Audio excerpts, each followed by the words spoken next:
Hi everyone, thanks for joining us today. We bring to you team leaders Rich Adamski, Sharon Saka, and Hector Mesa. Guys, thanks for coming in. Hi everybody. Hi. Thanks for having us. Hi. Thank you.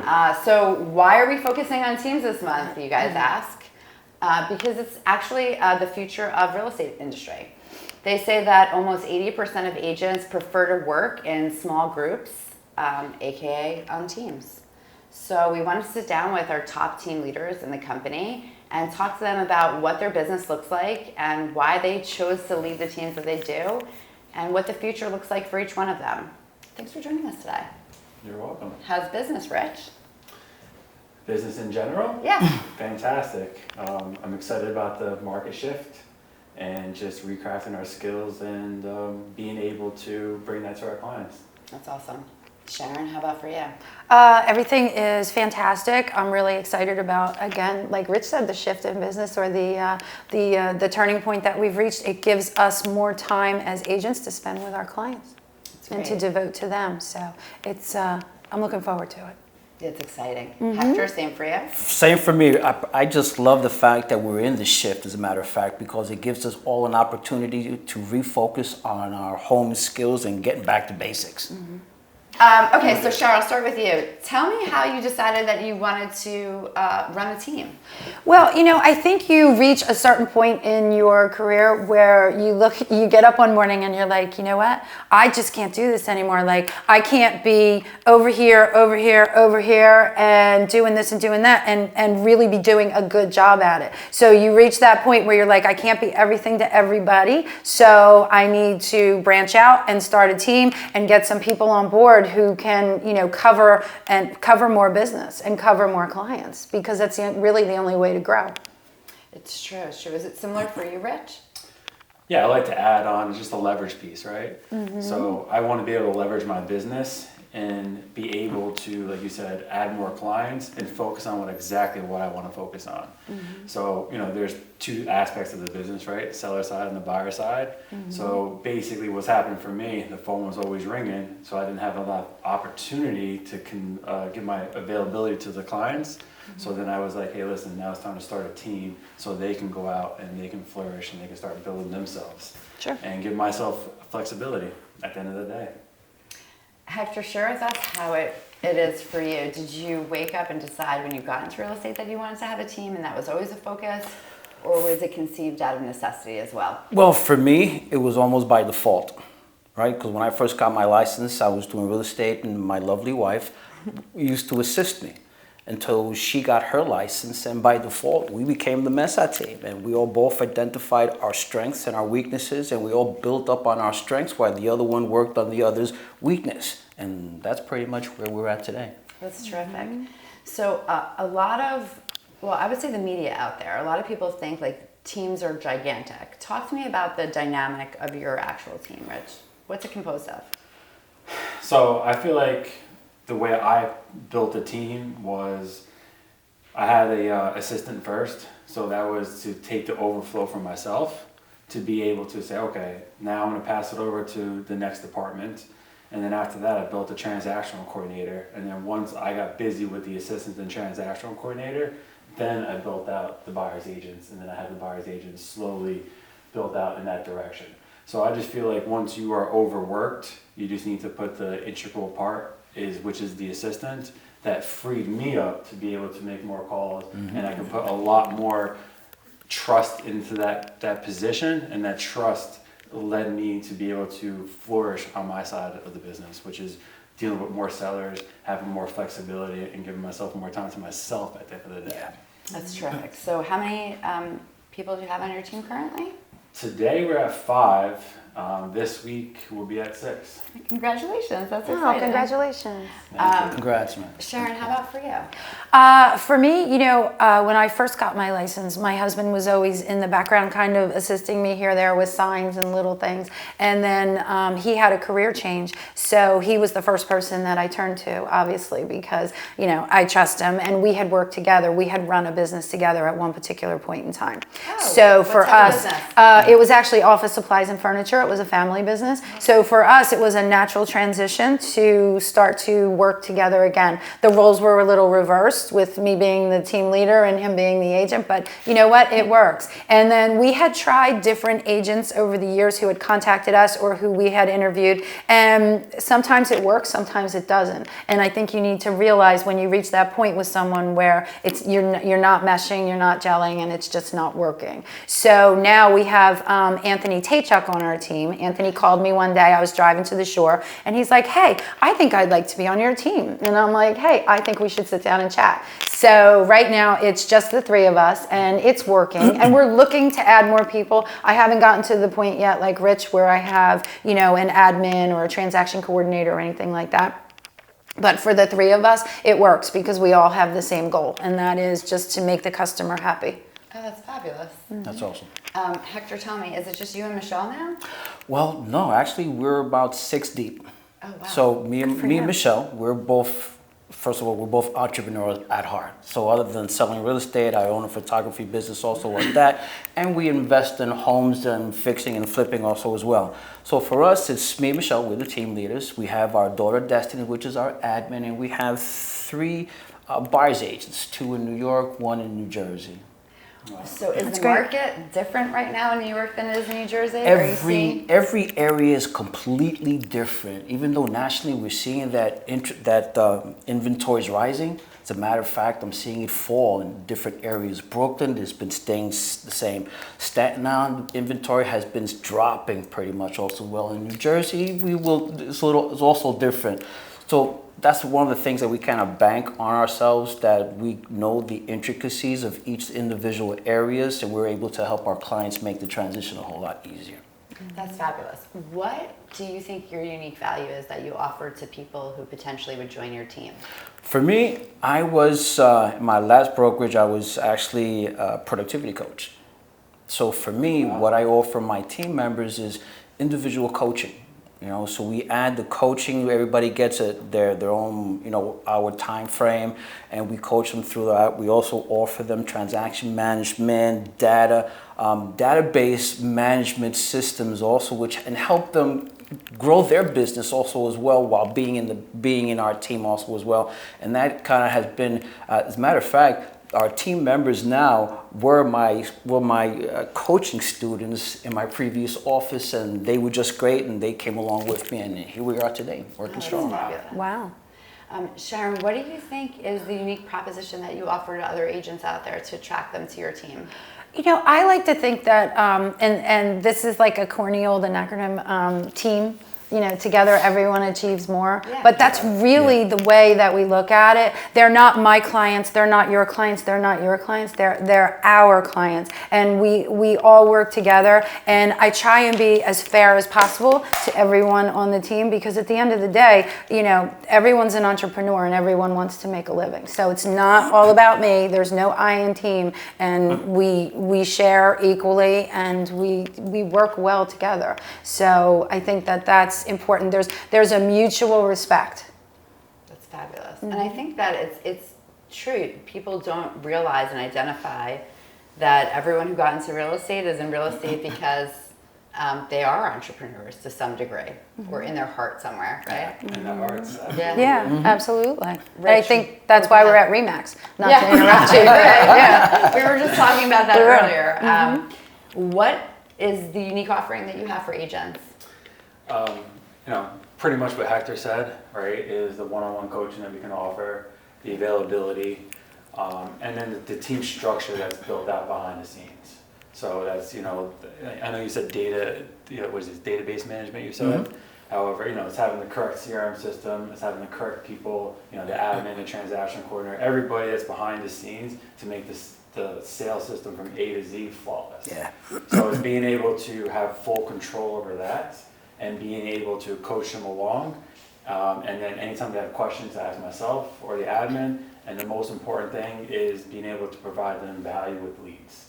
and an opportunity for them to have their phone ring, an opportunity for their answer their phone, an opportunity for them to go make a living for themselves. Because I generally feel like it's my job to do that for them, to put food on their table, and then vice versa, it reciprocates back to myself.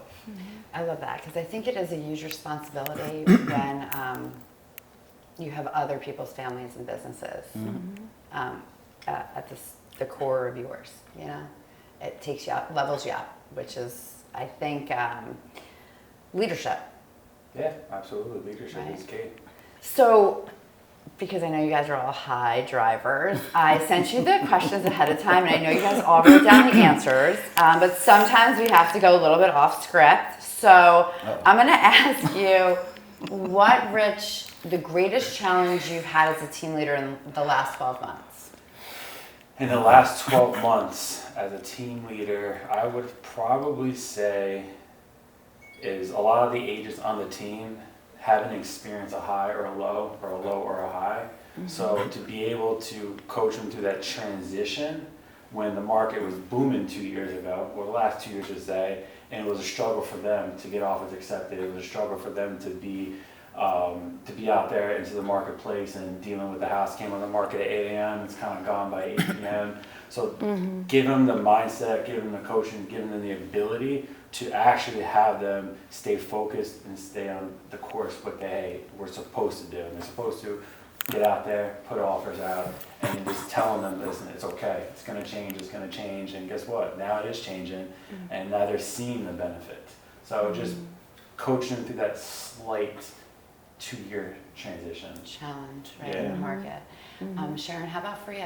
I think it's very similar. I think that, you know, coaching people through all the ups and downs and all the frustration that I think a lot of agents have experienced over the last 2 years is huge. And, you know, you have to be there. You have to be readily available. You know, when they're frustrated, when they're ready to just like, you know, throw in the towel, you know, when they pick up the phone, be there, listen, give them solutions and help them through their challenges.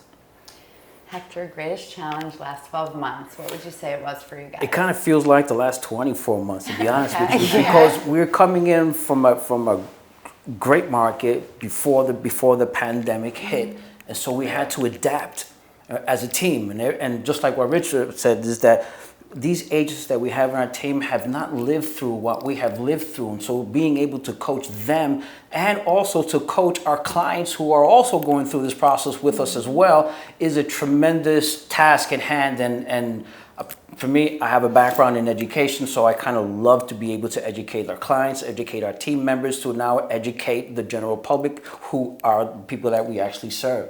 And so for us, is that part is the growing pains. We went from dropping multiple offers all over the place and how are you handling that, to now to trying to keep your deals together because now they're falling apart, to now being to educate the clients that we're working with, it's still a good time to buy a home and sell a home. And so each one of those conversations, you just can't throw a bunch of scripts at folks and say, hey, yeah, say this. No, scripts is not going to make it in today's market. You have to tailor your scripts or their individual mindsets with what's going on in the marketplace and what's going on with consumer sentiment right about now.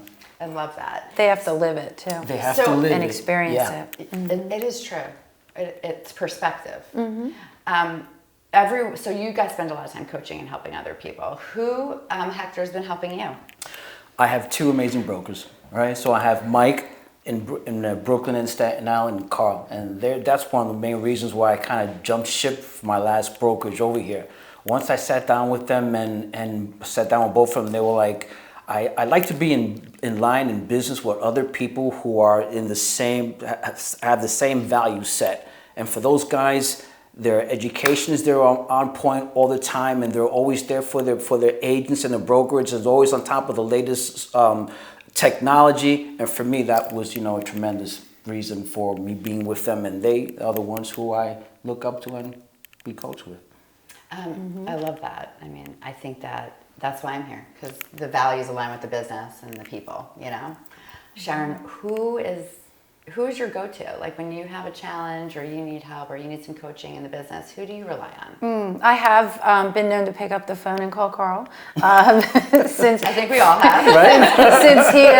since he has started. I don't have a formal coach per se, but I have to say I have learned a tremendous amount since Carl came on board, and sitting in a lot of those sessions and going to those trainings. It has it really it's an eye opener. If you take the time and you go and you sit there and you learn, you can really help yourself. As far, instead of actually having to get, a coach. I mean, not that there's anything wrong with getting coaches either, Nope. but I've just never been in that position where I reached out to one. And I think that's their concept here, is that they want to be able to be whole for you guys, a whole resource where you don't have to go out and spend extra money or capital that you could reinvest in your business, where we can become as the leadership, your resources. Okay, Rich. My favorite question. So in the beginning, when I first joined RE/MAX, I did rely heavily on Carl, and I'm surprised he didn't actually block my number. I definitely called him a lot. I'm waiting for that to happen. Bounced a lot of Yeah. ideas off of him, but he was a trooper. He stayed true to his course and definitely true to his vision. And even though I didn't want to hear it, he definitely kept pushing different values. And I wish I kind of listened earlier, but it takes about 3-4 years for me to finally understand what somebody said 3 years ago. So definitely Carl definitely has helped me out. He definitely started the team, because this is actually when I came here is when I started the team. Oh, wow. So Okay. he made that leverage stick for me, gave me different ideas. So I definitely still bounce ideas off of him. However, I do have third-party coaching. Oh, you do? Where, Okay. Where I have somebody who focuses on the team structure for me, building out the business, as you would say, the company, Okay. and being the CEO of myself. And then I have somebody who coaches me one-on-one directly Oh, wow. for going out and achieving the listings and just keeping my mindset sharp for that. Now I know why I That's don't see great. the Damsky team on my calls on Thursday mornings. They already have a coach. That's great. What's the number one thing that you adjusted when you realized you were responsible for others? Number one thing I changed, I would say getting myself on a stricter schedule and understanding that now I have to actually follow a schedule, and I have to learn how to delegate, and I have to be able to be 100% focused on what I need to do. So what I need to do is bring listings in so the phone can ring, because it's not just buying the actual business, it's also getting the quality of the leads. So whether it's my sellers that I can pass off, whether it's a buyer who's calling directly on the listing. So just getting very airtight on the exact schedule and just staying on the course through the schedule throughout the day, because so much things happen throughout the day. All right, your phone's gonna be ringing 4, 5, 6, 10 times from when you're prospecting, but that's the money time, right? So you gotta focus directly on that, and then being able to get back to them at an early enough time, 12 o'clock, 1 o'clock, to be able to achieve that. So I'm schedule is very important to make that happen for my team. I think that's the truth. Like, your calendar is your freedom. People don't realize. Yeah. Sharon, what adjusted for you? I think my mindset totally adjusted in the fact that somebody once told me, Sharon, you have to sit back and realize that not everybody's going to be you, and not everybody's going to work like you do and think like you do, but they bring different things to the team that you need. And once you come to that realization, then you're okay with saying, hey, these are really special clients of mine, or of ours. Can you handle them? And you gotta let go. I think from one control freak to another. It's tough. It comes out of necessity because you have to. Yes. And then you realize, wow, they actually might do that better than I would do that because they enjoy it, those Yeah. tasks, right? Hector, how about you? When you decided to build this team out? For me, pretty much is, wow, this is for real, right? I'm responsible for my team members and also their family. So one thing for me was to actually commit further into my time blocking, because like what we were saying is that we are the team. The team starts from us and it trickles down to all of our team members. Getting to a stricter schedule, getting and delegating. Delegating, which is one of my biggest problems, because I'll be the one who do it all, but to be able to have a successful team, you have to learn to delegate and let go. So letting go and actually committing myself to the dollar tasks out there, which is on the phones, attending listing appointments, and being out in the field. That's what kind of changed for me. I have to say, I admire you guys so much because I think it takes a lot of patience to really support these agents and not get frustrated and tired. And so I'm an agent, and I have I'm in business, and I don't know how long. It could be 10 years, it could be 2 years, it could be 10 months. How do I know when I'm ready to begin exploring the opportunity of a team? Hector? Hector? Well, it all really kind of didn't say I was wrong depends. question. No, that's a great question because it depends on the individual also as well. Because before you start thinking about building a team, you want to know what kind of team are you going to build. Are you going to build a partnership or a single agent or a husband and wife? Those are three different models, and you have to think about if you're a single agent, you have to reach a plateau or hit a ceiling. Once you've hit that ceiling and you know it's time to grow, you start to leverage, and then maybe at that moment it was time to hire your first admin. Once you're able to have that admin, and then that admin pays for herself, then you move on to the next hire. It's textbook, right? So then that's for me is my answer to that question. So if you could look in the face of all those agents out there that are like, I just don't want to ever show a house again, I want a team, what would you say to them as a coach? Listen, at the end of the day, you're still going to have to do the dollar making tasks out there, unless you're really good at managing. And that's a whole other thing. So if you're good at managing, then you're good at managing others. That's a whole different story. But you need to have that background before you can go ahead and do that. Sharon, what's the breaking point? What do you tell them? You know what? I don't think that anybody would be here today or anybody would be watching this if we weren't all professionals, we weren't all entrepreneurs at heart, and we all didn't have a passion for this business. Because let's face it. I mean, that's exactly what it takes. Like you have to have that. You have to have that passion. So I think you just, you reach a point one day where you're like, okay, this is it. I'm gonna start to build a team. Where's the next level? How do I get to the next level? And I think it's what do you want for yourself too? What's your quality of life? What are you trying to achieve? And how do you go about achieving it? And if that's starting a team and taking your business to the next level, then God bless, that's what you should do. Are you just going to say ditto? I want to spotlight on No, he's more eloquent than I am. He's more eloquent. Steal when I come back over here. So I just needed some ideas. No, I believe whether you I feel like every agent should actually start on a team, right? So every buyer agent that, showing agent, buyer agent, however you start on a team, I believe that you should start there so you can learn the proper fundamentals. And then when eventually you're going to grow. You shouldn't be on a team maybe for 10 years or 5 years, but you might be there a year, 2, 3, 4. It doesn't matter the timeline, but when you build up a database and when you build up your own book of business and you feel you can do this on your own and you can be a successful team leader to somebody else and you want to start your own team, like you said, husband and wife teams are very popular nowadays. And then if you just want to start your own team because you're overworked and you want to take the next step, I think it's internal. I don't think it's, it could be 6 months or it could be 5 years in the business. So I feel like that's step one. And then let's say you're just an independent agent and you want to start a team. I feel like when you're overworked, and you're not leveraged enough, and you just want to be able to start building out a corporation, right? At the end of the day, we're agents inside a brokerage, but we're all individual of one another. And we're going to build our own CEO. We're the CEO of our own company. True. So we have to understand that we are the top, and like you said, it funnels all the way down. So I feel like once that particular agent feels they're overworked or over-leveraged, they cannot be successful in the sense of they can't answer the phone, they can't be with their clients 100%, then they look to the next step. And build it properly, start correctly, start like you said with the admin, and then work your way down and build out a blueprint for yourself a 1 year, a 3 year, a 5 year plan, and stay true to your plan. Stay true to your plan. Full disclosure, I was only on a team for 6 months. I couldn't do it. A lot of people I can. could, and It's you not know for what? everybody. And that's I what never was on a team, so I don't know.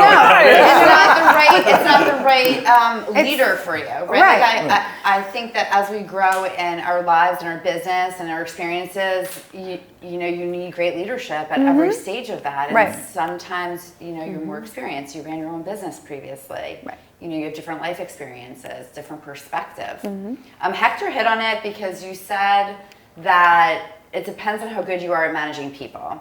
Yeah. And I think that there is definitely a transition when you go, Shar, from managing the transaction, the buyer, the seller, to managing the agent. What's your resource for that? Like, is it just natural, or are you reading? Are you watching podcasts? What are you doing? Or listening to podcasts, watching podcasts? I don't want That'd be weird. to. I don't want to disappoint. I don't want to. Podcast. Yeah, you YouTube. can. You can. But I don't know. I think that everybody has their own unique personality and everybody has their own style. And I come from an entrepreneurial family. So I think I've watched my parents over the years. And then having had a business with my husband, I watched him. And I think, and this sounds really corny, but a lot of it is intuitive too. I mean, you know when by body language and just facial expressions, when like your team member is like, oh God, you know, or they've had a really bad day and whatever the case may be. I mean, you know, I just think it's instinctual, and I just think it's, you either have it or you don't. You can watch all the podcasts in the world, you can read all the books in the world, but I just think that you have to. It's natural sometimes. Yes, it is. Sometimes. It is. Yeah. Sometimes. Sometimes. But when you're entrepreneurial by heart, what you do in the real estate, you're going to do in your other business. So depending on how successful you want to be, you will grow into that person who has to be responsible for managing other people as well. So that's why it's good to set goals and where you want to be, so that then you may not be that person right now, but you could grow to be that person who's going to be managing the rest of your team. So education is always key, and coaching. I just go to a lot of retreats for different companies that are out there, third party. So I go to a lot of those events, and you just hear what they're saying. Talk to a lot of other people, what they're doing. I read a lot of books. I talk to a lot of people, and you know, I have my helpline too, where I have to call people and say, hey, listen, this is going on right now. What would you do? And I will call 3 or 4 people, kind of figure it out, and then take mine. I don't think I was a natural leader personally. Some might say I actually was, but I don't feel it. I feel like that I need to actually learn. I need to see the field exactly for what it was.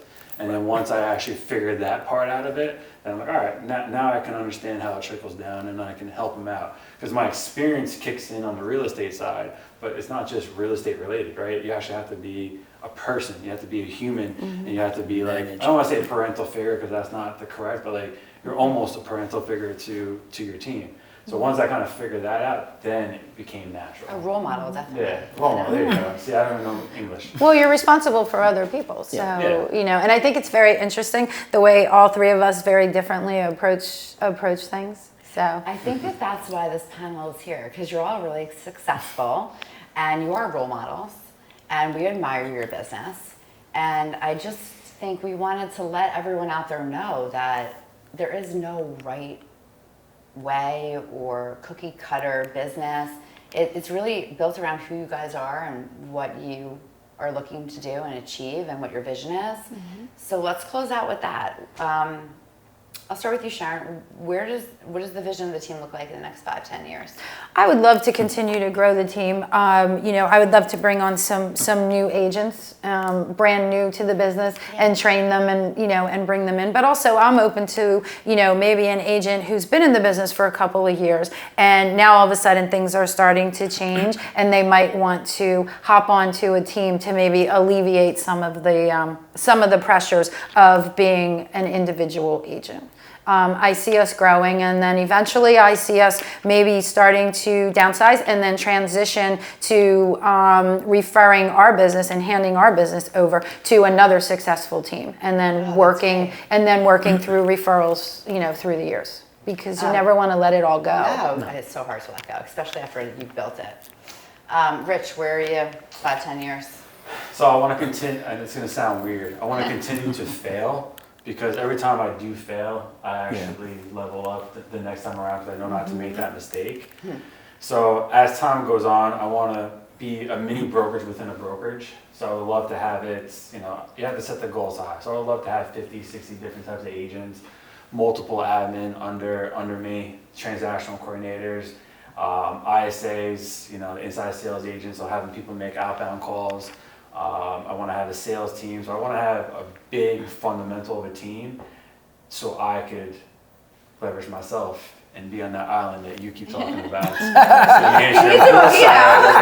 It's going to take a lot of tequila. Exactly. So then, I want to be able to be able to leverage that and provide so much value to the team and be a full-time coach. And so in 5 years, 10 years, that's kind of where I see myself. So I want to be, just a mini Full-time brokerage. coach, huh?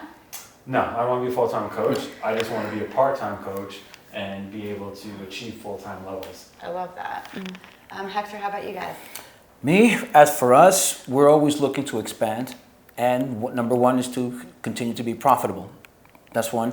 We are expanding. We are looking for other agents, and we're going to be expanding to another state. I know we're in Florida? I'm in New York. East Coast, there you go. Wow, And to there be you honest go. with you, that's the corridor. And the majority of the clients, the sellers that we have right now, they're all going down that corridor. So right now we're in Florida right now also as well. So we're working on that base there also as well. So and continue to expand and be profitable. Great, thank you so much for sharing. Thank you. I'm going to ask them 3 to 5 questions right now, yes, no answer, or one-word answers, just to see if I can have all of your questions answered out there. CRM or not CRM? Yes. Yes. Of course. Which one? KV. Right now it's oh my gosh, my husband handles all of that. It's Buffini, and it's also it's not KV. There's another one that we're using. I'm sorry, it's just left my brain. I'm embarrassed. If you want to find out, call Sharon. Pardon? I said if they want to find out, they should call you. Yeah, it totally left. Oh, Real Geeks. I'm sorry. Real Geeks. That's Okay, it. Real great. I'll Geeks see your website. for right now. Yeah. Okay, and how about you, Rich? Follow a boss. Really? Yeah, I love that system. Everyone who works on it loves that system. Yeah. Okay, one book that you would recommend? Yeah, one book. Real estate related. What genre? I mean, mine would be Catcher in the Rye, but Me too. I love that. One real estate book that changed my life, I would say. Wow. Just tell the truth. There isn't one. okay, Tell the stumped. truth, Tell the truth. There Come isn't back to one. you. Okay. I'm stumped. No, I love the It negotiation. happens. See? Get You into get guys. stumped. I love the That wasn't 4-hour part of the work week. list. I love Rich Dad, Poor 4-hour Dad. work week, Rich Dad, Poor Dad. That's not on here. There's a lot of Hector, your no, number but- one favorite business book that you would recommend? One would be the Millionaire Next Real door. Estate Agent. That's like the Bible when it comes to real estate. But one that I would like to recommend right about now is Who Moved My Cheese? Oh, that's a great book, yeah. Who moved my cheese? And 'Cause it's right tight- now, it's a lot of right. agents are like, "Who moved my cheese?" Yeah. So read it and let me know what you guys think about it. Sharon, do you have one? I would have to say, people are going to cringe. The Art of the Deal. Oh, no. An oldie but a goodie from a long time ago that you can just pull out and just kind It's a of. quick read too. Yeah. It is, yeah. Very easy. Yeah, mine's exactly what to say and when to say it. Out of that black book. That little black book, yeah, I love it. I still haven't gotten one. Okay, 2 more. I would require a Uh-oh. filter. I don't Oh, have a wait, do you filter. need one? Yeah, I still haven't got one. Okay, I'll get you it. Thanks. Units or volume? Transaction count. Sharon? Ooh, wow, that's a tough question. Volume. Wow. Transactions. Transactions. Okay, and last, okay, this will be the last one. Unless you guys want to ask each other some questions. This stuff was not Well, on why here, but volume? that's okay. Just curious. Yeah. I know why I say transactions. Why did you say transactions? Why I asked you first. Well, Well, I just think that, if you're looking at the volume and you're looking at the number, I mean, the transactions automatically come along with it. You know what I mean? It's like it's all there. It's all under Okay. it's all under So- under one, but it's that volume number, it's that big number that keeps me motivated. So what if you did one transaction for 20 million? How do you feel there? Oh, I'd still keep going, but it would be a Or banner. just It one would be transaction for the whole entire year? it would 20 million. no, I'd still keep going, but it would be a banner year. So I feel transactional count because it's actually skill based. Be able to, all right, I did 100 transactions, 150 transactions, and that's honing on your exact skills. So the skills is going to turn into having a higher volume.